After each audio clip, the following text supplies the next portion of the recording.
Welcome to the Sixth Wheels Consulting Podcast, dialoguing disability and discussing difference, inclusion, and all abilities in today's world.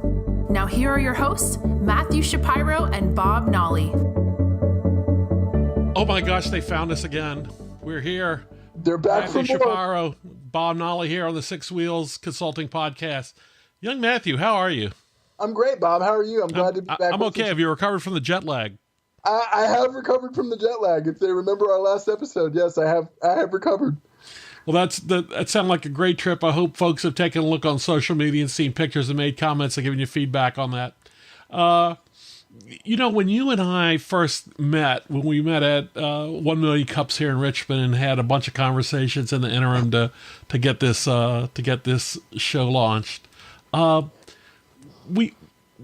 it was a very easy set of conversations for us, and I give you all the credit in the world for that. And we decided a bit after that to talk a little bit about the stigma of disabilities. And I think, and you would be the one to confirm this or not, that the path to better progress or better work on everybody's part is to talk about that stigma and what is right and what is wrong. Sure. For example, I did a little bit of work and I did some research here, and an article I read, I'm not going to cite it, just said the worst thing you could say to somebody with a disability is, I admire your courage. If it was me, I would totally give up. Yep. And I just, that sounds like something I could tee up pretty easily and say, but perhaps not as I stop and think about it, because that sounds like, on second thought, looking at it in hindsight, that I'm going, well, if it had happened to me, it would be much worse for me. Right. That's just horrendous. Yeah, and hideous. That sort of mindset is, and so, again, tonight's episode is really all about stigma and how we can, we have to be willing to have conversations around these difficult situations, and we have to be willing to kind of readjust our mindset. When I say we, I mean society, and particularly those who are non-disabled individuals, about how they interact with people with disabilities. So often, I'll be out in public a lot of times, and, people will come up to me and they'll be like, I'm glad you're out today. As if, I'm supposed to be, at home because of my disability. I'm supposed to be at home, not really being a vital member of our community and doing all of the great work that I've been fortunate enough to do. But that's like the perception that people have about people with disabilities. They have the perception of they can't be capable. They can't have their own jobs. They can't live independently. They can't marry. They can't have children. They can't do all of these things, which is just blatantly incorrect. And I think the reason that we still have these stigmas in play is because we're unwilling to address them head on and talk about them and make able-bodied people. And I'm not trying to single out able-bodied people, and I'm not trying to single out any one group of people. It's just a societal thing that we still have all these stigmas that surround disability that we need to break down. Yeah. Think about this. Yeah. Suppose I didn't know you, and we're on the street downtown in Richmond, and you and I are coming up to a building, and I just hold the door for you and I go, do you need some help? Right. And, and you may think that's acceptable, and that's actually kind, and no, I don't need any help, but thank you for asking. Right. And that's like the perception, or your intention in that situation, in that scenario, Bob, isn't a bad thing, but it's better, it's almost better if, rather than you assuming that I need help, let me ask you for assistance. Because I'll be honest, in that situation, and 9 times out of 10, if I'm not with somebody, yeah, I would need your help. But in in a lot of situations, like, if you just do it for me, like, that takes my decision-making ability and my power as an individual sort of out of the equation. So Now that's a key point right there.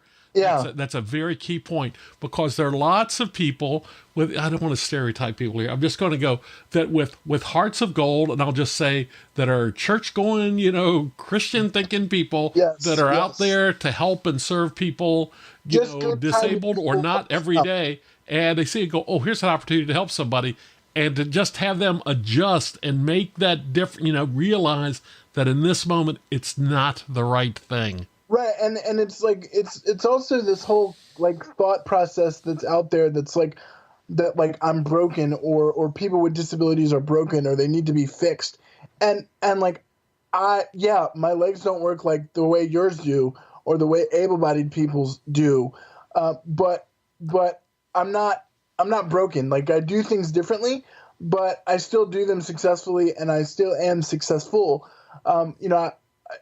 We all put our pants on. I just have to do it a little bit differently than the way you do it. That doesn't make me any less.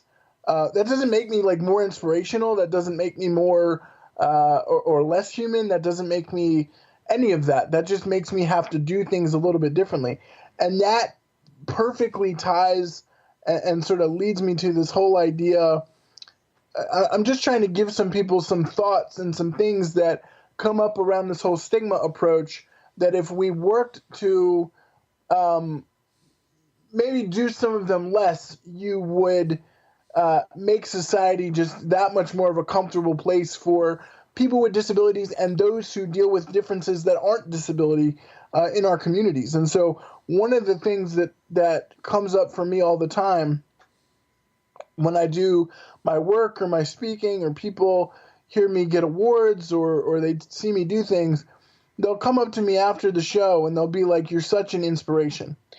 And that is sort of known as this whole concept of inspiration porn in the disability community. And inspiration porn? Inspiration porn. It's got a very, very funny name, but it also sort of smacks people in the face when they do it. It does. Okay, let's hear it. Yeah. So inspiration porn is this whole concept of like showing people with disabilities, whether it be on posters or they be doing presentations or they do anything ordinary. It shows them doing things ordinary and people thinking it's extraordinary. Like, I hand cycled a race, or I put my pants on, or I did something normal.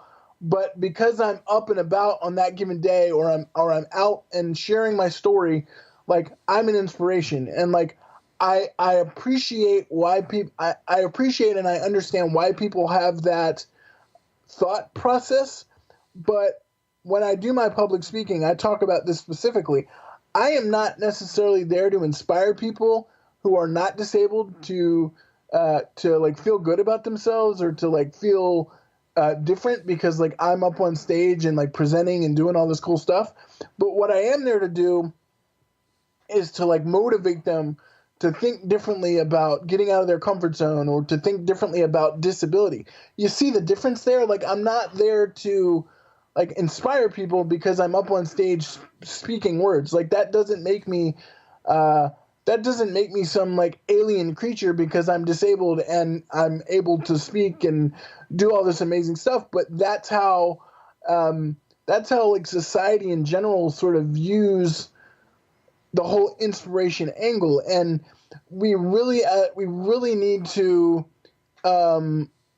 work on doing that. And when you're interacting with people, don't be afraid to go up to somebody with a disability and start a conversation because you think it's taboo, or you don't want to bother them, or when you go and talk to somebody, talk to them age appropriately. I can't tell you how many times I'm 27 years old, and even now I can't tell you how many times. Again, these are all people that have great intentions. They're the nicest, kindest people, but I can't tell you how many times people will come up to me and like pat me on the head like I'm a dog. And so no. I'm 27 years old. I think I speak pretty clearly. People have this assumption if you're disabled, you have some sort of cognitive disability. In some cases you might, but they have this perception that like you can't speak age appropriately, or you are you have a cognitive disability of some sort. And in some cases that's accurate, but some cases it's not. And so don't always presume competence when you're going and trying to have a conversation with somebody. And that's a great point. Presume competence. Yes, presume competence, and go up to. Don't be afraid to go start an interaction with people with disabilities. I mean, Bob, you know me pretty well. I'm a pretty friendly dude. I'm a pretty, I'm an open book when I talk to people. And so, approach me, like, let's talk about things. Let's talk, come up to me and say, what is your disability? I don't understand it. Explain it to me. Because that is a perfect opportunity for me to educate you as the individual about disability, about difference, and that will start to break down the stigma even further. The other perfect example that correlates with this, that I always share in all of my conversations, is this whole story that I call my grocery store story. And it's a situation where I will be like out in the community. A lot of times it happens in grocery stores, so that's why I call it the grocery store story. But I'll be out in the community and I'll see a young person, a toddler or a young person. I'll roll by them and their eyes will get ginormous, right? Because they'll see me in my wheelchair and they'll have no idea what on earth is this contraption that I am using to move. And so often they'll come up to me and you'll see that they'll have these big eyes. They'll want to ask me a question. The conversation will start with, why don't your legs work? So Bob, let me ask you a question. I'm going to stop the story right there and ask you a question. What do you think the immediate reaction of the parent is in that situation? Oh, don't ask that. Yes, you've nailed it right on the head. And so, or the other situation is they just they snatch the child away, and I'm not allowed to have that interaction with that child. Yeah, that's a huge crime in itself. Absolutely. In most cases, like I said a minute ago, you know me, I'm a very friendly person. I'm willing to have conversations with just about anybody. I may be having a bad day, but very rarely does that happen, particularly with little kids, because I love kids. You just never know what they're going to say, and you never know what they're thinking. So when that interaction happens and a child comes up to me and says, why don't your legs work? I always frame it in a way that is something that the child would understand. So I always say something along the likes of, yeah, my legs don't work, but I'm kind of like a transformer because I have all these lights on my chair, or I have my chair tilts back, or it reclines, or it does all this really cool stuff. Or another way that I'll frame it is like, yeah, my legs don't work, but I get to play a video game all day because I have a joystick on my wheelchair. So I frame it in a way that like that child can grasp. And then they have now seen an individual with a disability to help break down that stigma for that child. And so the next time they see somebody with a disability, whether it be in their classroom, their community, at their church, they'll have an experience of, oh yeah, I met that guy in the grocery store and he's just like me. He just has to do things a little bit differently. So, if we allow for more of these conversations and more of these interactions to occur, the stigmas will break down immensely. But if there's a negative side to this. If we continue to go the way that we're going and we continue to snatch our children up when they're trying to have an interaction with the person with the disability, or we say, shh, don't do that, don't ask them that, don't talk to them about that, we're creating a very bad space, and we're continuing to perpetuate the stigma that exists within disability because we're not exposing people to that difference. And it does two things. It creates a stranger danger mentality. So next time that they see an individual with a disability, that child will be like, well, my mommy or my daddy yelled at me the last time I tried to go talk to them, so I'm not going to do it again. It's kind of like the hands on the hot stove. If I do it once, I'm not going to do it again. But then you're also continuing even more to perpetuate the stigma, so that child won't period, want to go up and talk to, won't want to go up and talk to people with disabilities. And so as they get older, they'll have that same mindset of like, you know, I don't want my children to I don't want my child to talk to them, or I don't want them to bother them. And that continues to perpetuate the stigma. Yeah, that stranger danger mentality, while, you know, it makes sense situationally, it resonates with me that you mentioned that, because I've had conversations with parents. It's been a while since I've been a parent. My children are 30 now. I see more parenting today preparing the path for their children rather than preparing their children for the path. Yes. That means like striking down obstacles. You know, I'm not talking about, well, I guess I am talking about participation trophies and all that type of thing. But, you know, a parent that would grasp their children away from having that conversation is one that's preparing the path rather than preparing the child. Yeah. As long as they could stand there and see this looks safe, let it happen. Right. And in most cases, what I do in those situations, if I catch, if I catch a child like looking at me, I usually flash a smile at them. I usually am very friendly with them. I say hello. I do all of those things, and then if the interaction continues from there, that's when I bring in the transformer thing and the framing the conversation. I'll even let them push some of my buttons on my wheelchair so that, like, you know, if I'm in a space that's open and they can try and drive my chair a little bit, as long as they don't run me into any walls or anything, I'm okay with that. But it's exposing the children to difference, and I think we as a society need to work on those stigmas, and it's perpetuated in a lot of other different areas. And I'm going to segue a little bit, but like other examples are you know, when you see people with disabilities portrayed like in media or like in movies, a lot of times there are able-bodied actors portraying people with disabilities in these movies. And so why are we not then hiring disabled actors to play in those disabled roles? That's like perpetuating, like, oh, we'll get a really beautiful looking person to play this disabled person. And it's just, it's not a good mix, right? Because it's not, you're not being genuine to like disability culture or disability awareness. Now, a lot of these actors' portrayals, they're not bad, and like I have seen a lot of those movies and I like a lot of them, but you're not giving those people, those actors who live with disabilities and who know what it's like to live with cerebral palsy, or know what it's like to be a person with a visual impairment or a vision impairment, those opportunities to be in those roles. You're continuing to perpetuate the stigma in that way. You know, I've actually seen more actors cast in roles that call for behavioral disabilities. Yes. You know, I've seen that more frequently now that you mention it. Yeah, it's you know, that's so like there's all these areas in which stigma is, you know, we're continuing to perpetuate the stigma because we're not taking the right steps to try and break it down. We're not having those we're not having those uncomfortable conversations with those kids.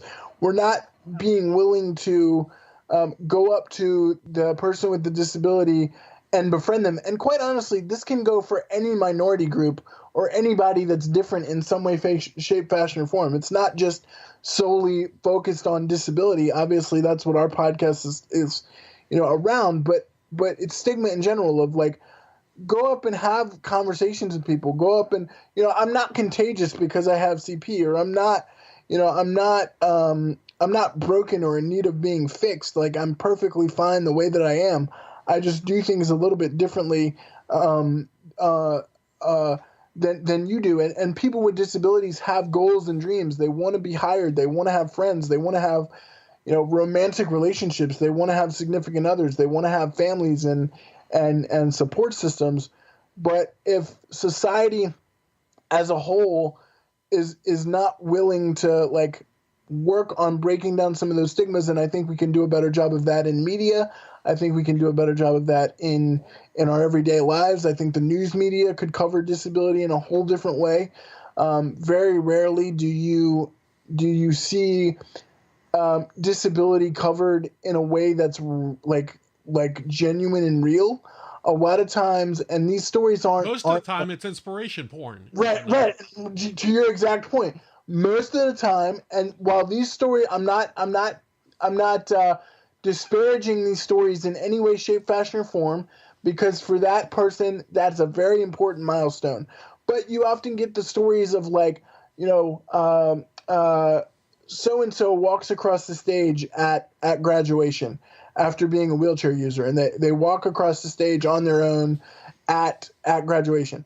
Again, I love those stories. I see lots of those stories. I've had a couple of friends, be filmed in those kinds of situations. I'm not saying not to do those, but you're only seeing that as, wow, look at Matthew. He was able to walk across the stage and get his diploma, rather than looking at it at life in its most like real form, and really like the media truly covering disability in a way that like is not just inspirational, but there's also like real consequences to like what our politicians are doing, or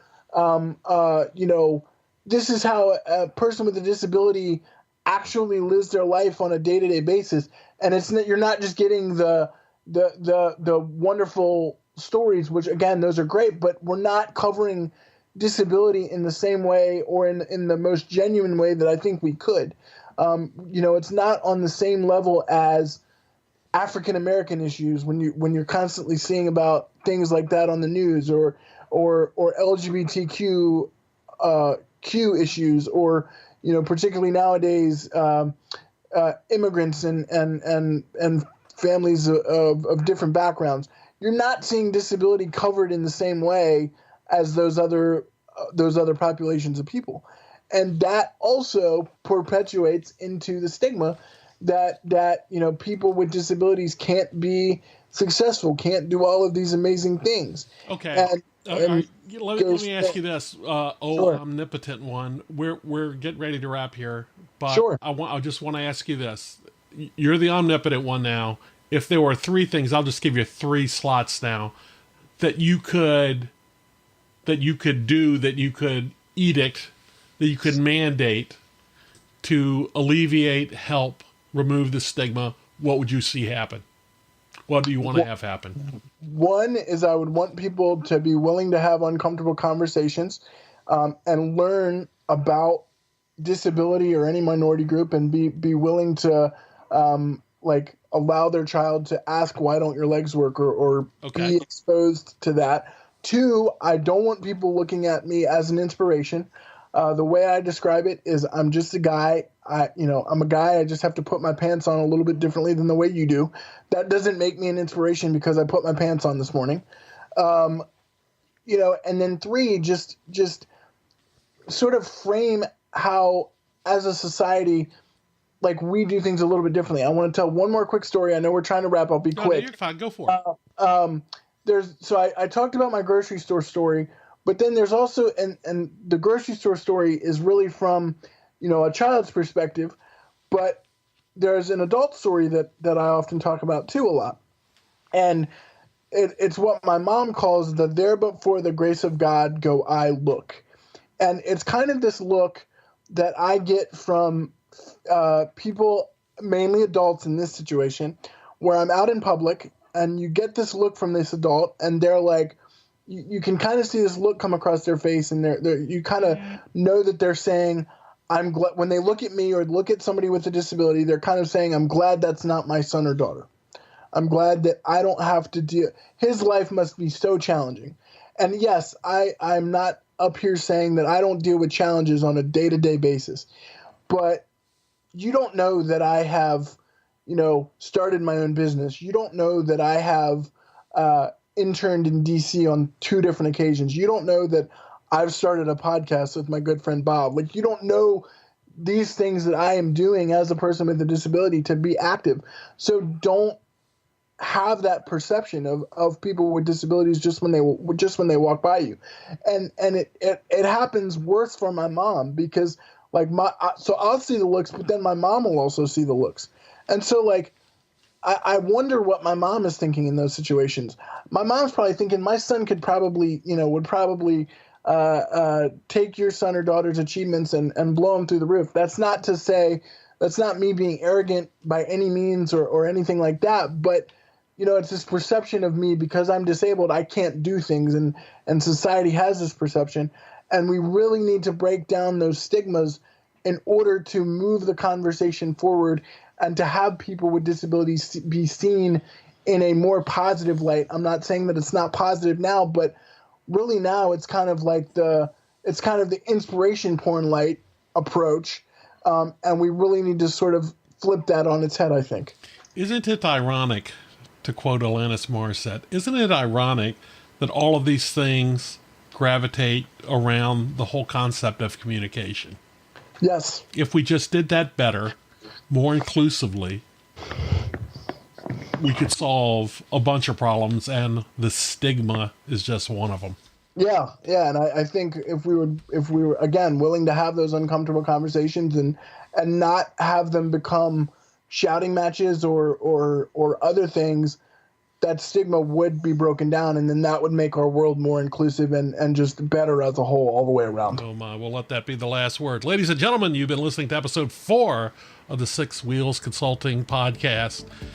Bob Nalla here with Matthew Shapiro. Thank you for listening. Everyone check out our social media too. Just want to plug that one more time. But Absolutely. Everyone check our social media. All day long. Thanks very much. We'll see you next time. All right, thanks.